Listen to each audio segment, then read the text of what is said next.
Welcome back to Yahoo Finance. I'm Brian Sozzi alongside Julie Hyman and Brad Smith. We will have shortly some breaking news on existing home sales. But Julie, over to you. Right now we're seeing the markets up ahead of that news. Yeah, we have it. And it looks like it's pretty much in line with estimates here. Existing home sales coming in at an annual pace of 4.71 million. It is a decline month over month of about 1.5%. We also, by the way, got the index of leading economic indicators down about 0.4%. But there's been a lot of attention on the housing market. We also, by the way, just got the news from Freddie Mac about the average 30-year fixed mortgage rate rising to 6.94%.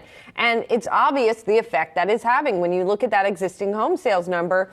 And the declines that we are seeing there is that higher interest rates are having an effect on the ability of people to buy homes here. 8th straight month that we saw the existing home sales number decline. That is the longest declining streak that we have seen since 2007. And obviously, 2007 was when we were beginning to see the housing collapse and the beginnings of the great financial crisis. And so interesting here that we are seeing that, even though most predictions are not for something similar to happen this time around, because the tendrils of the housing market and the capitalization of the banks and other lenders is in a different stage now than it was at that point in time. So all of that said, this does show the sort of continuation of the waning housing market, partly as a result of higher rates. Yeah, I'll add too. I believe it was yesterday, just tracking some Redfin data that they report on housing. They noted in September,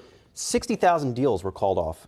So that was, you continue to see that slowdown. Redfin is reporting some very good stats on this. It's going to be a question, too, of where there's going to be supply that continues to come on the market, whether that's on the new homes front and actually being able to complete some of those projects, but then also on the existing side, if you have prospective sellers that are now looking at the market and saying, where are we going to find buyers, then that's still going to have a contraction in the supply that's actually coming through. Mm-hmm. And so that is a particular risk in the near term as well. Even as the rates are rising and compressing the amount of buyers that are prospectively out there, the sellers, the sell side of the equation, that's also still seeing its own, looking across the market and saying, all right, well, why would we list our house now if there's not going to be people who are able to bid on it right now at this price? Yeah, and to your point, the number of homes for sale declined to 1.25 million in September from 1.28 million in August. So we continue to see that number go down a little bit.